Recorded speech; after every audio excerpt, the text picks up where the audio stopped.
Hey everyone, and welcome to the Wednesday One Thing. I'm your host Hamza, and I'm joined here by Maury and Vasiliki from the Clearbank Investments team. Today, our topic is going to be Amazon Prime Day. Now, Amazon Prime Day is back.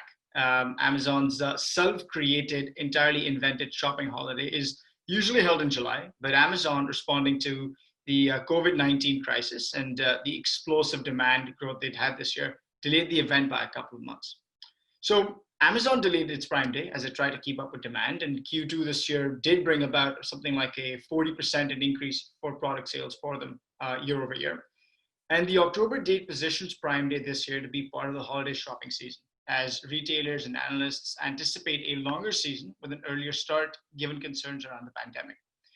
Now, to give you a bit of context about Prime Day last year Prime Day sales hit $7 billion, which was a $3 billion increase from 2018. The average hourly spend in 2019 went up by 35% from the previous year.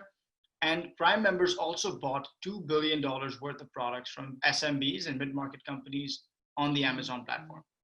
Now, while Amazon is the star of the show on Prime Day, the event drives a lot of incremental shopping that competing retailers have a chance to jump into.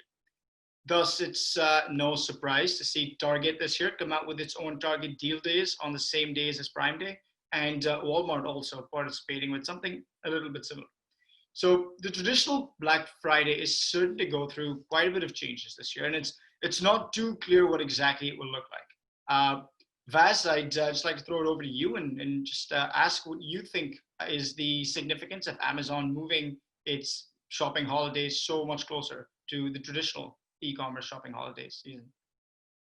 Yeah, it's definitely interesting to, of course, see that Amazon definitely had to change its usual dates for Prime Day. Usually it's done in the summer, around July time it's almost like Christmas in July and like that holiday season then.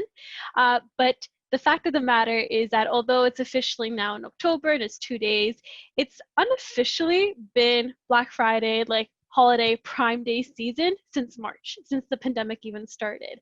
And I think what's going to be really interesting this time around, now that it's in October and it's actually more or less actually kicking off the entire Black Friday holiday season, is understanding first, are consumers going to be responsive to continuing to buy and to really take advantage of these deals, since so many are just still very used to this whole COVID panic buying? And are consumers still interested in needing these discounted stuff because do they have the extra cash to spare? Like, there's been a lot of unprecedented events, like from political unrest to widespread unemployment and such, but if anything, this is really going to be the kickstart to and being a really strong indicator of what the shopping habits are going to be for this holiday season.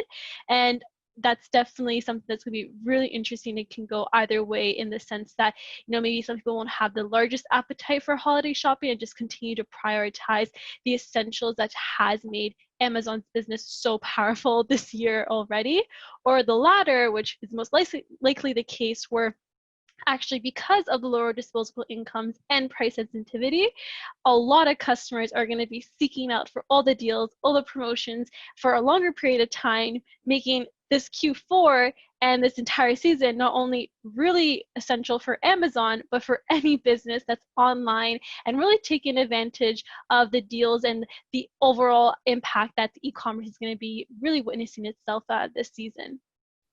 Yeah, Vass, I mean, I love your passion about this. Like, you have hit the nail right on the head.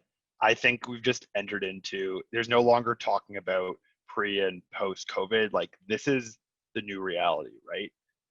Everything sort of shifted up the calendar from March. So anything that was Black Friday related, we've already seen this giant surge in e-commerce. So what's crazy about this move of Prime Day to October is that we're in the boom. Like, I'm actually making this like prediction right now. Like, Black Friday, or whenever people go and storm the gates to Walmart and get all these deals, that's over. We're never going back to that. It's online. Like, that is the winner of this pandemic. There's no reason why anyone's gonna go wake up at 3 a.m. and stand out in the cold in front of a Walmart to buy an Xbox or to buy a TV when you can ship everything online. So the huge spike in in the transition to online in March. That was Black Friday. We're now in this new paradigm where, things are online. So I love this move by Amazon. They're prepping the holiday season.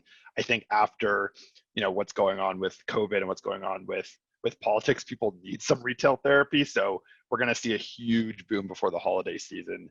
And we certainly are going to see a sustained level of purchases throughout Black Friday and beyond. Love those points, guys. And I mean, many people have spoken about this Black Friday, Cyber Monday as the biggest ever.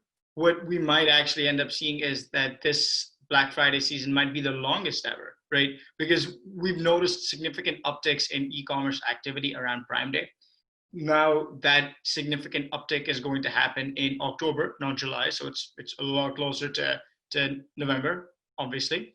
And just the way that season starts and the momentum that creates for e-commerce brands everywhere means that e-commerce founders and e-commerce operations operators just are getting a bit of a head start in terms of shipping out the products, in terms of getting their hands dirty in the demand that Black Friday typically brings. I'm curious as to, Maury, to take it back a bit to your point about like the days of storming Walmart being over. Do you think the days of 1 or 2 or 1 week of sales being the thing are also over? I mean, what are we thinking in terms of the changes to a typical timeline for the shopping season? Honestly, it's a matter of convenience and accessibility. Like, it's crazy to me that people are still going to shopping malls. Like, there is definitely this desire for people to go out, go experience shopping centers. I still think that's going to be drastically reduced. But another crazy thing, actually, we were discussing before this, that even Amazon instituted, was this contactless checkout via your palm. So there's no reason why companies like Amazon would be putting all this effort into R&D if they thought that in-store shopping was dead. I think, again, like, if you think, I hate this buzzword, but the omni-channel, that people are still using in-store retail experiences to get to customers. But I think that is now going to be a delivery point, not necessarily do all your shopping there. Certainly online is the next frontier for Amazon, for Walmart. We've seen just this remarkable explosion in e-commerce sales. And as I said, like, right now, when we're talking about Black Friday happening, coming up, like, Black Friday's already happened. We're in this new world where people are just going to be accessibly buying things online. 100%.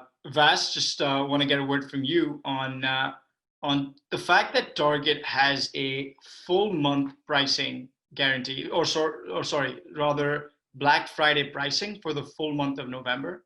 And they have a price match guarantee longer than ever. They're starting their discounts longer than ever. I mean, you speak to founders every day. What opportunities do you think founders can take with such an elongated holiday season upcoming? Yeah, and I think first, just to comment on Target, like really just matching and just competitively taking the same days to do their own deal days is very much the correct strategy, because obviously you don't want Amazon to take the entire pie.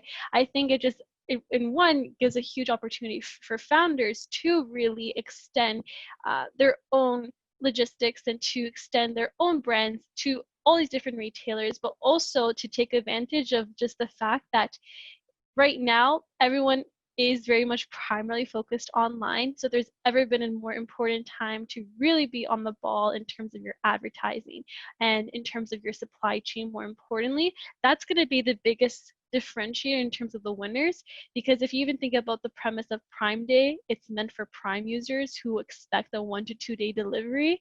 If these D2C brands and these founders really want to hone into that entire opportunity, they really need to ensure, like, even right now it's almost late, but just to focus on the supply chains and make sure that they can deliver to this holiday experience. This is a really strong opportunity, like probably the most historic events of all time in e-commerce for holiday seasons, to really be ahead of the curve and in front of everyone, so that from here on out into the future, it's going to be only expected that you're going to be online, whether it's on Target, on Amazon, on Walmart, whatever it may look like, or even your own website and your own domain, which is obviously the most pivotal part of it all. So it's definitely interesting to see how it's all going to come to fruition. And it's not going to be only Amazon coming out as a winner. I think there's going to be a lot of winners from the entire e-com and online space altogether. Amazing. Vaz, Maury, thanks as ever for your time and your words. This was our Wednesday One Thing. See you guys next week. Cheers.